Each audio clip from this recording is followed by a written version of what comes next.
Hello everyone, my name is Kulfasha और आप सभी देख रहे हैं मेरा official channel DO education club. I hope आप सभी ठीक होंगे और आप सभी अपनी अपनी स्टडी बहुत अच्छे से कर रहे होंगे। देखिए, आज की जो मेरी वीडियो होने वाली है वो बीए प्रोग्राम सेमेस्टर 2 के स्टूडेंट के लिए होने वाली है। सेमेस्टर 2 में जो आपकी एजुकेशन है, हम लोग एजुकेशन को कवर कर रहे हैं और ये जो आपकी एजुकेशन है इसका नाम है मानव शिक्षा, संज्ञान और स्कूली शिक्षा। अगर आपके पास भी ये एजुकेशन है तो ये वीडियोज़ आप लोगों के लिए बहुत ज़्यादा इंपॉर्टेंट होने वाली है। चाहे आपने बुक पढ़ ली है या नहीं पढ़ी है, इससे कोई भी फ़र्क नहीं पड़ता, क्योंकि इन वीडियोज़ के माध्यम से आप फुल बुक के जो इम्पोर्टेंट क्वेश्चन विद आंसर हैं उन्हें कवर कर लेंगे। देखिए, इस पूरी ही सीरीज़ मैंने आप लोगों के लिए चलाई है, जिसमें मैंने video number 1, video number 2, video number 3 and video number 4, video number 5 already आपको ये पार्ट्स बनाकर दे दिए हैं, जिसमें मैंने इंपॉर्टेंट क्वेश्चंस कवर करवाए हैं। आज की हमारी वीडियो नंबर 6 होने वाली है। तो अगर आपने प्रीवियस ये वीडियोज़ नहीं देखी हैं तो आप जल्दी से इन्हें चेकआउट कर लीजिए। पूरी ही प्लेलिस्ट का लिंक आपको डिस्क्रिप्शन बॉक्स में मिल जाएगा। एंड एक और वीडियो होगी जो कि आपकी इन सभी की कंक्लूजन होगी, या ये कहूँ इन सब की मर्ज होगी, जिससे आपका क्विक रिवीजन हो जाएगा। इन सब से आप स्टडी जो है अपनी नोट्स बना सकते हैं, याद कर सकते हैं, और क्विक रिवीजन के लिए वो वाली वीडियोज़ देख सकते हैं जिसमें सभी का मर्ज होगा। ठीक है। एंड अब हम लोग आगे स्टार्ट करेंगे, जहाँ हमने लास्ट वीडियो में छोड़ा था वहीं से आगे अब हम कंटिन्यू करेंगे जो हमारे क्वेश्चन थे। चलिए फिर स्टार्ट करेंगे। नेक्स्ट क्वेश्चन है हमारा, बुद्धि के आयामों की व्याख्या कीजिए। यानी इस क्वेश्चन में हमें बुद्धि के जो आयाम हैं उनके बारे में बताना है। तो परिचय से स्टार्ट करेंगे। परिचय में आप लिखेंगे, रॉबर्ट स्टैंटवर्ग ने 1985 में अपने आयामी बुद्धि सिद्धांत को प्रस्तुत, यानी इन्होंने 1985 में अपनी बुद्धि आयामी के त्रिरत्न जो हैं वो प्रस्तुत किए थे। यह इस सिद्धांत के अनुसार बुद्धि केवल समस्या हल करने या अकादमिक प्रदर्शन तक सीमित नहीं है, बल्कि यह 3 प्रमुख आयामों में विभाजित है। यानी जो हमारी बुद्धि है वो सिर्फ समस्या को हल करने या फिर जो अकादमिक, या ये कहूँ जो हमारे पेपर्स होते हैं उनको सॉल्व करने के लिए ही नहीं होती, बल्कि हमारी बुद्धि 3 भागों में विभाजित होती है, जिसमें पहला होता है हमारा विश्लेषणात्मक, दूसरा होता है हमारा रचनात्मक और तीसरा होता है हमारा व्यवहारिक। ये हमारी बुद्धि होती है। ठीक है। सबसे पहले हम देखेंगे विश्लेषणात्मक बुद्धि। इसके अंतर्गत आप क्या लिख सकते हैं, इसमें पहला आप लिखेंगे, इससे घटने वाली बुद्धि भी कहा जाता है। यानी ये जो बुद्धि है ये घटने वाली बुद्धि के अंतर्गत आती है। नेक्स्ट अब हम देखेंगे, इसमें समस्या का विश्लेषण, मूल्यांकन, तुलना और तर्क का उपयोग शामिल होता है। यानी जो भी समस्या है उसका विश्लेषण करना, मूल्यांकन करना, तुलना करना, तर्क देना, ये सभी इसमें आते हैं। यह पारंपरिक आईक्यू परीक्षणों और अकादमिक सफलता से जुड़ी होती है। यानी इसके अंतर्गत आईक्यू को रखा जाता है। उदाहरण के लिए आप लिखेंगे, गणितीय समस्या को हल निकालना, तार्किक सोच विकसित करना। क्योंकि देखिए, जब भी हम मैथ के सवाल सॉल्व करते हैं तो हमें ये हल निकालने के लिए जो हमारी तार्किक सोच है उसको विकसित करना होता है, दिमाग से सोचना होता है। जो हमारी सेकंड होती है वो होती है हमारी रचनात्मक बुद्धि। रचनात्मक बुद्धि के अंतर्गत आप लिखेंगे, इसे अनुभवजन्य बुद्धि भी कहा जाता है। यानी ये जो है इसमें हमारे अनुभव होते हैं शामिल। नेक्स्ट आप इसमें लिखेंगे, है नए विचार उत्पन्न करने, मौलिक समाधान खोजने और गतिशील सोच से संबंधित है। यानी देखिए, इसमें नए विचार बनाने और नए विचारों को विकसित करने और कल्पशीलता को रखा गया है। नेक्स्ट अब हम देखेंगे, इसमें व्यक्ति की नवीनता और मौलिकता का समावेशी होता है। यानी जो व्यक्ति है उसकी जो नवीनता है और जो मौलिकता है उसको एक साथ रखा जाता है। उदाहरण के लिए, एक कलाकार की नई चित्रकला शैली विकसित करना, वैज्ञानिक आविष्कार करना। यानी देखिए, जो भी नई नई चीज़ें हैं, जो भी आविष्कार होते हैं, वो सभी इसके अंतर्गत आ जाते हैं। देखिए, ये तो आपका बुक की तरफ से एक उदाहरण हो गया, लेकिन अगर मैं अपनी ही लाइफ से या फिर ये कहूँ आप सबकी लाइफ से एक उदाहरण दूँ, आप हमेशा या फिर कभी ना कभी आपने वीडियो कॉल करी होगी। अब देखिए, जब आप पैदा भी हो गए, अगर मैं मान लूँ आप 2002 में पैदा हुए हो, तो देखना उस टाइम पे किसी ने सोचा भी नहीं होगा कि ऐसे हम वीडियो कॉल पे किसी से फेस टू फेस बात कर पाएंगे। पर ये जो है किसी की रचना या किसी की कल्पना ही तो कभी हुई होगी, तभी उसने उसे आकार दिया या फिर उसे एक तरह से रूप या फिर वास्तव में उसे लेकर आया। ठीक है। नेक्स्ट अब हम देखेंगे, जो हमारी नेक्स्ट बुद्धि होती है वो होती है हमारी व्यवहारिक बुद्धि। इसके अंतर्गत आप लिखेंगे, इसे प्रासंगिक बुद्धि भी कहा जाता है। यानी व्यवहारिक बुद्धि को ही प्रासंगिक बुद्धि भी कहा जाता है। कुछ भी आ जाए, याद रखना, व्यवहारिक बुद्धि ही हमारी प्रासंगिक बुद्धि होती है। ठीक है, नेक्स्ट अब हम देखेंगे, यह वास्तविक जीवन की समस्याओं को हल करने में और परिस्थितियों के अनुरूप ढलने की क्षमता को दर्शाता है। यानी जो भी हमारी वास्तविक परिस्थितियां हैं या वास्तविक जो चीज़ें हैं उनको हल करने और उनकी तरह से ढलने में हमें मदद करता है। ऐसा नहीं है एक ही जैसी सिचुएशन हमारी लाइफ में रहती है, नहीं, हमेशा हमारी लाइफ में अप एंड डाउन रहते हैं। तो वही अप एंड डाउन के अकॉर्डिंग हमें जीना जो है वो हमारी व्यवहारिक बुद्धि सिखाती है। ठीक है, नेक्स्ट अब हम देखेंगे, इसमें सड़क चतुराई भी कहा जाता है और इसी को सड़क चतुराई भी कहा जाता है। ठीक है, उदाहरण के लिए व्यावसायिक समस्याओं को हल करना, समझकर अनुकूल करना, यानी देखिए इसी में जो हमारी व्यावसायिक समस्याएं होती हैं उनको हल किया जाता है और जो हमारी सामाजिक स्थिति होती है उनको समझकर अनुकूल बनाया जाता है, उनको अपने लिए निश्चित या फिर ये कहूँ ठीक बनाया जाता है। अब हम देखेंगे निष्कर्ष। निष्कर्ष में आप इसमें लिखेंगे, स्नेट वर्ग का त्रिआयामी बुद्धि सिद्धांत बुद्धि को व्यापक रूप से देखने का एक नवीन दृष्टिकोण प्रस्तुत करता है। यह बताता है कि अकादमिक सफलता के साथ साथ व्यवहारिक और रचनात्मक क्षमता भी व्यक्ति के समग्र बुद्धिमत्ता के महत्वपूर्ण घटक है। यानी देखिए ये अकादमिक के साथ साथ जो रचनात्मकता होती है, क्षमता होती है रचना करने की, उसको भी महत्वपूर्ण घटक के रूप में देखता है। इस सिद्धांत का विश्लेषण प्रणाली में व्यापक प्रभाव पड़ता है क्योंकि वह विभिन्न प्रकार की बुद्धिमत्ता व्यक्तियों की पहचान और विकास को प्रोत्साहित करता है। इसी वजह से हम इसको इम्पोर्टेंट मानते हैं क्योंकि ये हमारी व्यक्ति की जो बुद्धिमत्ता होती है उसको बढ़ाने का प्रयास करता है। ठीक है, अब हम नेक्स्ट क्वेश्चन की तरफ चलेंगे। नेक्स्ट क्वेश्चन है हमारा, मास्लो द्वारा दी गई प्रेरणा का आधार क्या था, विस्तार से व्याख्या कीजिए। यानी मास्लो द्वारा जो दी गई प्रेरणा है उसका क्या आधार था ये आपको बताना है। यानी मास्लो द्वारा जो दी गई प्रेरणा है उसका मेनली आपको आधार बताना है कि वो किस आधार पर दी गई है। तो सबसे पहले देखेंगे परिचय। परिचय में आप लिखेंगे, अब्राहम मास्लो ने 1943 में अपनी आवश्यकताओं के पदानुक्रम सिद्धांत के माध्यम से यह बताया कि मानव प्रेरणा विभिन्न आवश्यकताओं की पूर्ति पर निर्भर करती है। यानी मानव की जो प्रेरणा है वो विभिन्न आवश्यकताओं की पूर्ति पर निर्भर करती है। यह सिद्धांत इस विचार पर आधारित है कि जब तक व्यक्ति की बुनियादी आवश्यकताएं पूरी नहीं होती तब तक वह उच्च स्तर की आवश्यकताओं की ओर अग्रसर नहीं होता। यानी देखिए अगर आपकी आवश्यकता है 2 रुपए की, यानी 2 रुपए का आप खाना खाते हो, लेकिन आपके पास 2 रुपए ही नहीं है, सिर्फ 1 रुपया है, तो आप जब तक यही सोचोगे कि काश मेरे पास 2 रुपए हो जाएं और मैं पूरी प्लेट खाना खा पाऊँ। लेकिन अगर आपके पास 2 रुपए है ना और 3 रुपए का आ रहा है पिज़्ज़ा, तो देखना है ना आप 2 रुपए का पूरी प्लेट खाने की बजाय 3 रुपए के पिज़्ज़े के बारे में सोचने लगोगे।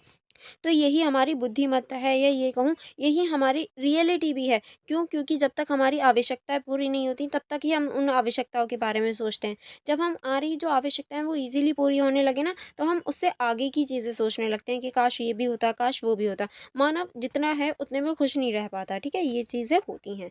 अब आगे चलेंगे, आगे हम देखेंगे मास्लो का आवश्यकता पदानुक्रम सिद्धांत। यानी जो मास्लो का आवश्यकता पदानुक्रम सिद्धांत है इसको देख लेते हैं। इसके अंतर्गत क्या बताया है मास्लो ने मानव आवश्यकताओं को 5 स्तरों में विभाजित किया जो एक पिरामिड के रूप में दर्शाई जाती हैं। यानी देखिए मास्लो ने इन सारी आवश्यकताओं को 5 भागों में विभाजित किया या 5 स्तरों में, जो एक तरह से पिरामिड के रूप में दिखाई जा सकती हैं। आप भी इसे एक डायग्राम के रूप में इस तरह से पिरामिड बनाकर इन्हें बता सकते हैं और फिर बाद में वन बाय वन इन्हें डिफाइन कर सकते हैं। तो सबसे पहले हम देखेंगे, सबसे पहले होती है हमारी शारीरिक आवश्यकताएं।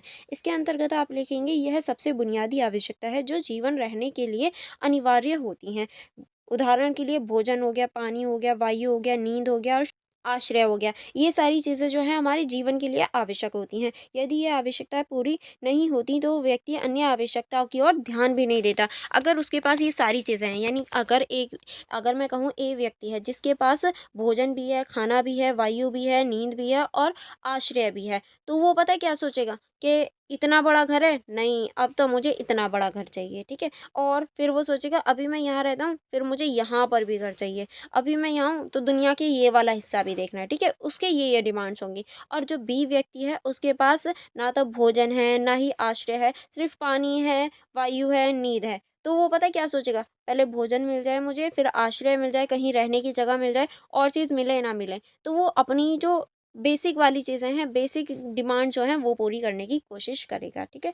नेक्स्ट अब हम देखेंगे सुरक्षा की आवश्यकता। दूसरा जो होता है वो होता है हमारा सुरक्षा की आवश्यकता। किस तरह से, जब शारीरिक आवश्यकता पूरी होती है तो व्यक्ति सुरक्षा और स्थिरता चाहता है। यानी देखिए, पहले वो सोचता है कि उसकी जो शारीरिक आवश्यकता है वो पूरी हो, उसके बाद में वो सोचता है उसके पास सुरक्षा वाली चीज़ें हों, जैसे कि आर्थिक सुरक्षा हो गया, स्वास्थ्य सुरक्षा हो गया, नौकरी की स्थिरता हो गया या पारिवारिक सुरक्षा हो गया। इन सभी सुरक्षा के बारे में वो सोचता है कि काश मेरे पास जो आर्थिक सुरक्षा है वो होनी चाहिए, पैसा हमेशा रहे, स्वास्थ्य अच्छा रहे, नौकरी हो मेरे पास, पारिवारिक हो, यानी मेरा परिवार एक अच्छे से रहे, ऐसा नहीं है मेरे परिवार में कोई गद्दार हो या फिर मेरा परिवार मुझे छोड़ के चले जाए, ऐसी सुरक्षा फिर वो चाहता है। तीसरे स्तर पर आता है हमारा सामाजिक आवश्यकताएं। सामाजिक आवश्यकताओं में आप लिखेंगे यह व्यक्ति के सामाजिक जीवन से संबंधित आवश्यकताएं होती हैं। उदाहरण के लिए परिवार हो गया, मित्र मित्र हो गया, प्रेम संबंध हो गए, सामाजिक जुड़ाव हो गया और समूह की स्वीकृति हो गई। ये सभी हमारी सामाजिक आवश्यकताओं में आ जाती हैं। यह भावनाएं व्यक्ति में आत्मसम्मान और आत्मविश्वास को बढ़ाती हैं। अगर हमारा समाज में बहुत अच्छा एक तरह से छवि है या फिर हमारी बहुत इज्जत की जाती है तो आत्मविश्वास, आत्मसम्मान जो है वो ऑलरेडी हम में बढ़ जाता है या बनने लगता है, ठीक है। आगे चलेंगे। जो फोर्थ है वो है हमारा आत्मसम्मान की आवश्यकता। किस तरह से व्यक्ति सम्मान, प्रतिष्ठिता और आत्मनिर्भरता प्राप्त करना चाहता है, किस तरह से, उदाहरण सामाजिक मान्यता, उपलब्धता, आत्मविश्वास और दूसरों से सम्मान पाता है। जब व्यक्ति को सम्मान नहीं मिलता तो उसे हीन भावना उत्पन्न होने लगती है। अब देखिए, आप लोग सभी मेरी रिस्पेक्ट करते हैं, मैम बोलते हैं। अगर कोई भी ऐसा स्टूडेंट है या फिर कोई ऐसे लोग हैं जिनको आप गाली देकर या फिर उल्टे सीधे वर्ड से यूज़ करेंगे उनके लिए, तो वो उनके मन में उनके लिए एक तरह से हीन भावना होगी कि हमारा क्या ही वजूद है, क्या फ़ायदा है ऐसी लाइफ का, इससे तो बढ़िया है मर जाएं। ऐसे आपने कभी ना कभी किसी ना किसी के वर्ड्स सुने होंगे कि ऐसी लाइफ से तो मौत बेहतर है। तो ऐसी चीज़ें हम देख पाते हैं जब आत्मसम्मान नहीं मिल पाता, ठीक है। नेक्स्ट जो हमारा फिफ्थ पॉइंट होता है वो होता है हमारा आत्म साक्षात्कार। किस तरह से, इसमें आप लिखेंगे यह उच्च स्तर की आवश्यकता है जिसमें व्यक्ति अपने पूरे क्षमता को पहचानता है और उसे विकसित करता है। यानी ये उच्च स्तर की जो आवश्यकता है वो हो जाती है जिसमें व्यक्ति अपनी जो क्षमता है उसको पहचान कर आगे बढ़ाता है। उदाहरण के लिए रचनात्मकता, नैतिकता, ज्ञान प्राप्ति, आत्म विकास और समाज सेवा, ये सभी इसके अंतर्गत आ जाती है। यह अवस्था केवल वही व्यक्ति प्राप्त कर सकता है जिसने सभी ही निचले स्तर की आवश्यकताओं को पूरा कर लिया हो। यानी देखिए, जब सारे ही लेवल पूरे हो जाते हैं, यानी फोर्थ तक उसे सारी चीज़ें मिल जाती हैं और वो फिफ्थ पर तभी पहुंच पाता है। ऐसा नहीं है उसके पास पहला जो लेवल है या पहली जो चीज़ है वो नहीं है और वो डायरेक्ट फिफ्थ पॉइंट चाहता है या जो हमारी आखिरी आवश्यकता है उसको चाहता है वो प्राप्त कर ले। नहीं, उसे पहले चारों की चारों जो आवश्यकता है वो पूरी होनी चाहिए उसकी, ठीक है। नेक्स्ट आगे चलेंगे। आगे आप इसमें लिखेंगे मास्लो के सिद्धांत का महत्व, यानी इनका जो सिद्धांत है इसका क्या महत्व है। तो पहला आप लिखेंगे यह सिद्धांत शिक्षा और कार्यस्थल में प्रेरणा को समझने में सहायक होता है। नेक्स्ट आप इसमें लिखेंगे यह बताता है कि किसी भी व्यक्ति की प्रेरणा उसकी ज़रूरतों के स्तर पर निर्भर करती है। यानी उसकी जो प्रेरणा है वो डिपेंड करता है कि उसकी ज़रूरत कितनी है। अब देखिए, अगर कोई इंसान है उसके पास घर बैठे सारी चीज़ें मिल जाती हैं, घर बैठे खाना मिल रहा है, तो उसे क्या ज़रूरत है काम करने की। काम वही करेगा जिसके पास पैसा नहीं होगा या फिर उसे लगन होगी। तो लगन कब होती है, जब उसे ज़रूरत होती है, ठीक है। नेक्स्ट अब हम देखेंगे शिक्षक और अभिभावक इस सिद्धांत का उपयोग करके छात्रों को सीखने की प्रक्रिया को प्रभावी बना सकते हैं। शिक्षक जो होते हैं या फिर अभिभावक, दोनों में से कोई भी इस सिद्धांत का यूज़ करके छात्रों की जो सीखने की क्षमता है या सीखने की एबिलिटी है उसको बढ़ा सकते हैं। अब हम देखेंगे निष्कर्ष। निष्कर्ष में आप लिखेंगे मास्लो का प्रेरणा सिद्धांत ये दर्शाता है कि व्यक्ति की प्रेरणा उसकी आवश्यकताओं के क्रमिक पूर्ति पर निर्भर करती है। जब एक स्तर की आवश्यकता पूरी हो जाती है तो वह व्यक्ति अगले स्तर की ओर बढ़ता है। यानी वो पहले पहले स्तर की जो आवश्यकता है उसको पूरा करता है, जब वो पूरी हो जाती है तो वो दूसरे स्तर पर बढ़ता है। यह सिद्धांत शिक्षा, व्यवसाय और व्यक्तिगत विकास के क्षेत्र में व्यापक रूप से प्रयोग किया जाता है, जिसमें मानव व्यवहार को समझने में सहायता मिलती है। जिससे क्या होता है, हम मानव व्यवहार को अच्छे से समझ पाते हैं। अब हम नेक्स्ट क्वेश्चन की तरफ चलेंगे। नेक्स्ट क्वेश्चन है हमारा CWSN के संबंध में अलगाव, एकीकरण और समावेशी की क्या आवश्यकता होती है। यानी इस क्वेश्चन में आपको बताना है CWSN से संबंधित जो अलगाव है, एकीकरण है और जो समावेशन है, उसकी क्या आवश्यकता है, क्यों इम्पोर्टेंट होता है वो। तो चलिए परिचय से स्टार्ट करेंगे। हम सबसे पहले देखेंगे परिचय। परिचय में आप लिखेंगे CWSN अर्थात विशेष आवश्यकताओं वाले बच्चों, वह बच्चे होते हैं जिन्हें शारीरिक, मानसिक, संवेगात्मक या बौद्धिक विकास में किसी प्रकार की चुनौती का सामना करना पड़ता है। यानी देखिए ऐसे बच्चे जिन्हें शारीरिक, मानसिक या कोई भी बौद्धिक या कहीं भी कोई ना कोई चुनौती का सामना करना पड़ता है, वो इन बच्चों में वो इस कैटेगरी में आ जाते हैं कि सर्वांगीण विकास के लिए शिक्षा में विभिन्न दृष्टिकोण अपनाए जाते हैं, जिसमें अलगाव, एकीकरण और समावेशी प्रमुख है। और इन्हीं के विकास के लिए एकीकरण, समावेशी और जो अलगाव है उसको अपनाया जाता है। प्रत्येक दृष्टिकोण की अपनी विशेषता, चुनौती और आवश्यकताएं होती हैं और सभी दृष्टिकोणों की अपनी विशेषता, अपनी चुनौती, अपनी आवश्यकता होती हैं। तो पहला हम देखेंगे अलगाव और इसकी आवश्यकताएं, यानी जो अलगाव है इसकी क्या आवश्यकता है और इसका क्या महत्व है। तो सबसे पहले हम इसका अर्थ देखेंगे। अर्थ में आप लिखेंगे अलगाव वह प्रक्रिया है जिसमें विशेष आवश्यकता वाले बच्चों को आम बच्चों से अलग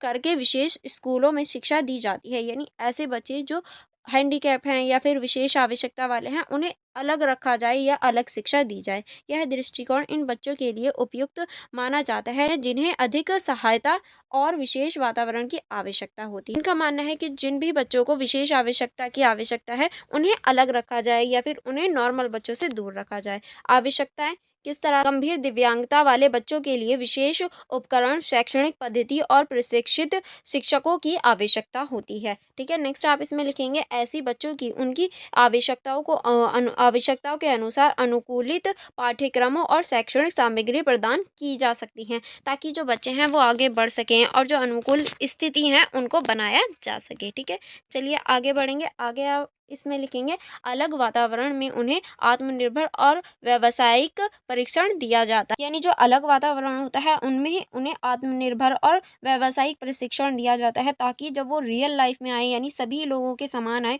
तो वो अपना ही जो एक तरह से जगह है उसे बना पाए। अब हम देखेंगे इसकी सीमाएं। सीमाओं में आप लिखेंगे अलगाव से विशेष आवश्यकता वाले बच्चों में सामाजिक संपर्क की कमी हो जाती है, क्योंकि उन्हें हमेशा बचपन से ही अलग रखा जाता है, ऐसे ही बच्चों में रखा जाता है, तो वो नॉर्मल बच्चों से संपर्क बनाने में कहीं ना कहीं घबराते हैं। ठीक है, नेक्स्ट आप इसमें लिखेंगे समाज में उनके लिए असमानता और भेदभाव की भावना बढ़ सकती है, क्योंकि अगर हम उन्हें हमेशा अलग रखेंगे, शिक्षा भी अलग देंगे, तो कहीं ना कहीं जो भेदभाव है वो बढ़ने लगेगा। नेक्स्ट आप इसमें लिखेंगे मुख्य धारा की शिक्षा से कट जाने के कारण भविष्य में समायोजन में कठिनाई हो सकती है, और आगे चल के जब वो भविष्य में समाज के साथ मिलेंगे तो कहीं ना कहीं उन्हें कठिनाई का सामना करना पड़ेगा। ठीक है, नेक्स्ट की ओर चलेंगे। जो हमारा सेकंड है वो है हमारा एकीकरण और इसकी आवश्यकताएं। अब हम देखेंगे एकीकरण और इसकी क्या क्या आवश्यकता है। सबसे पहले हम देखेंगे अर्थ। एकीकरण का क्या अर्थ होता है। तो एकीकरण के अर्थ के अंतर्गत आप लिखेंगे विशेष आवश्यकता वाले बच्चों को सामान्य विद्यालयों में शामिल करना, लेकिन उन्हें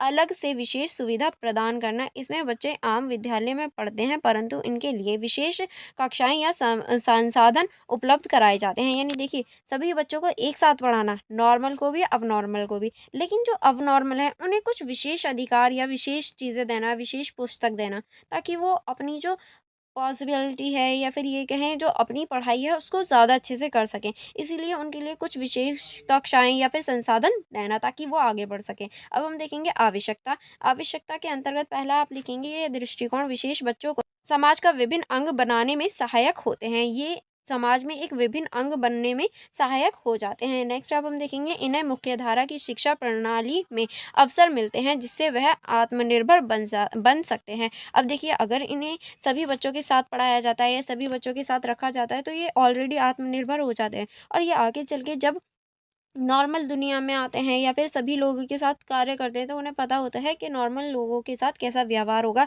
या वो कैसा व्यवहार करेंगे आपके साथ। तो इस वजह से इनमें आत्मनिर्भर होते हैं ये लोग। ठीक है, नेक्स्ट आप इसमें लिखेंगे सामाजिक मेल झोल से ये उनमें आत्मविश्वास और संचार कौशल विकसित होता है। अब ये शुरू से ही नॉर्मल लोगों के साथ भी रहते हैं तो इसमें इन लोगों में आत्मविश्वास और जो संचार कौशल होता है वो भी विकसित हो जाता है। नेक्स्ट आप हम देखेंगे यह दृष्टिकोण संसाधनों की कमी वाले देशों के लिए उपयोगी होता है जहाँ अलग विशेष स्कूल खोलना संभव नहीं है। यानी ये जो दृष्टिकोण है सबसे ज़्यादा जो उपयोगी है ऐसे देशों में जहाँ विशेष स्कूल खोलना बहुत ज़्यादा मुश्किल है, क्योंकि वहाँ इतने सारे उपकरण नहीं होते कि ऐसे लोगों के लिए अलग से स्कूल खोला जाए, तो साथ में उनके वो पढ़ सकते हैं। अब हम देखेंगे सीमाएं। सीमाओं में आप लिखेंगे यदि विद्यालय में प्रशिक्षित शिक्षक ना हो तो बच्चों को पर्याप्त सहायता नहीं मिल पाती। यानी देखिए अगर शिक्षक अच्छा नहीं है, टीचर अच्छा नहीं है तो बच्चों को अच्छी शिक्षा नहीं मिल पाता। टीचर ही भेदभाव करेगा, वही ये कहेगा कि जो नॉर्मल बच्चे हैं वो आगे बैठो, जो अब नॉर्मल है वो पीछे बैठो,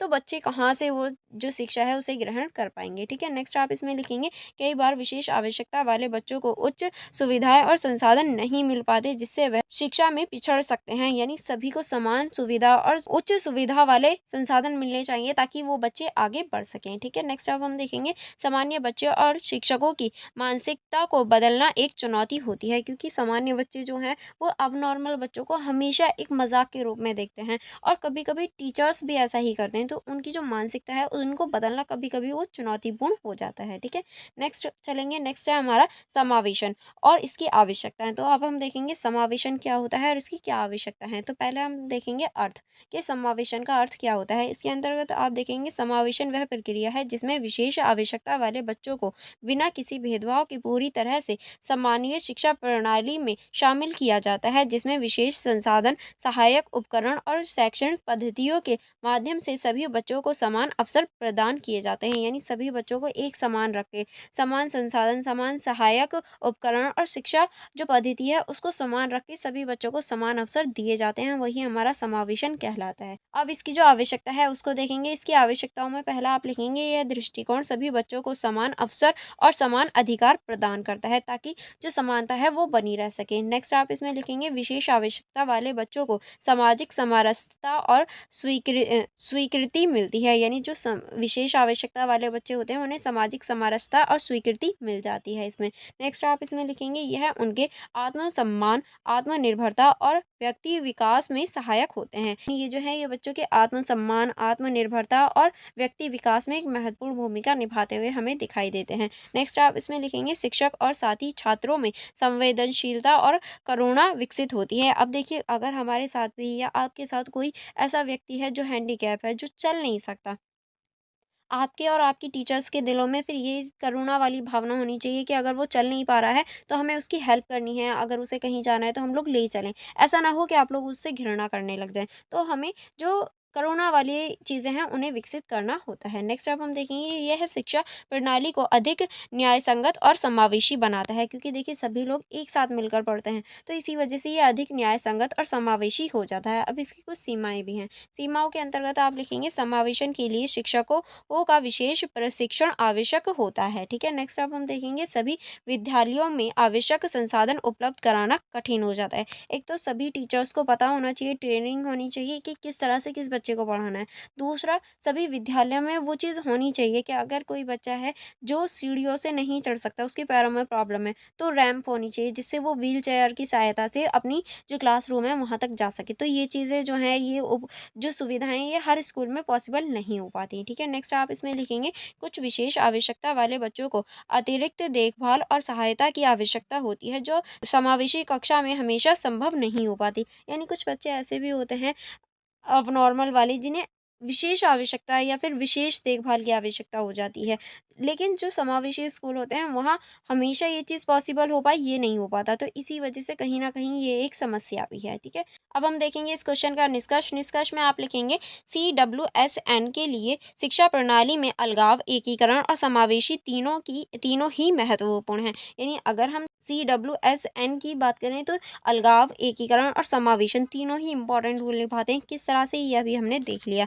समावेशन को सबसे प्रभावी और न्याय संगत दृष्टिकोण माना जाता है। आपने देखा भी होगा, नोटिस भी किया होगा, समावेशन की जो आवश्यकता है उसको बहुत सारी बताई गई हैं। इन सब की आवश्यकताएँ कम-कम बताई गई हैं, क्योंकि देखिए जो समावेशन है वो सबसे ज़्यादा प्रभावी, न्याय संगत माना जाता है। हालाँकि प्रत्येक दृष्टिकोण की अपनी भूमिका होती है और इनका चयन बच्चों की आवश्यकताओं के अनुसार किया जाना चाहिए। आदर्श रूप से समावेशी शिक्षा प्रणाली को अपनाकर सभी बच्चों को समान अवसर प्रदान किए जानी चाहिए। यानी देखिए, सभी बच्चे की जो अपनी-अपनी एबिलिटी है, अपनी-अपनी अलग-अलग एबिलिटी होती है सभी की। तो उसकी जो प्रणाली है वो उसी के अकॉर्डिंग चूज़ करनी चाहिए। लेकिन अगर हम आदर्श प्रणाली के रूप में देखें तो समावेशी जो प्रणाली है वो एक आदर्श प्रणाली के रूप में सभी बच्चों को समान जो अवसर हैं वो प्रदान करने का प्रयास करती है, जिससे वह समाज का सक्रिय और आत्मनिर्भर हिस्सा बन सकते हैं। इसी वजह से जो समावेशी प्रणाली है उसको ज़्यादा इम्पोर्टेंट माना जाता है। आई होप आपको यहाँ तक सारे ही क्वेश्चन अच्छे से समझ में आ गए होंगे। अगर आपको कोई डाउट हो या कोई प्रॉब्लम हो तो आप मुझसे कमेंट बॉक्स में पूछ सकते हैं। Otherwise for more information, for more connectivity, आप मेरे यूट्यूब चैनल को सब्सक्राइब कर लीजिए एंड बेल आइकन को प्रेस कर लीजिए, ताकि जो मेरी अपकमिंग वीडियोज़ हों आप उन्हें देख पाएँ और अपनी स्टडी अच्छे से कर पाएँ। एंड फॉर मोर कनेक्टिविटी आप मेरा टेलीग्राम ग्रुप जॉइन कर सकते हैं। आप मेरी इंस्टाग्राम आईडी चेकआउट कर सकते हैं। इनका लिंक आपको डिस्क्रिप्शन बॉक्स में भी मिल जाएगा। आप वहाँ से भी इन्हें चेकआउट कर सकते हैं। एंड आपने अगर अभी तक मेरी वीडियो को लाइक नहीं किया है एंड मेरे यूट्यूब चैनल को सब्सक्राइब नहीं किया है तो आप जल्दी से सब्सक्राइब कर लीजिए, ताकि आपकी जो अपकमिंग वीडियोज़ हों आप उन्हें भी देख पाएँ और अपनी स्टडी को अच्छे से करके आप अपने अच्छे नंबर गेन कर पाएँ। चलिए फिर मिलेंगे नेक्स्ट वीडियो में। Thank you for watching everyone.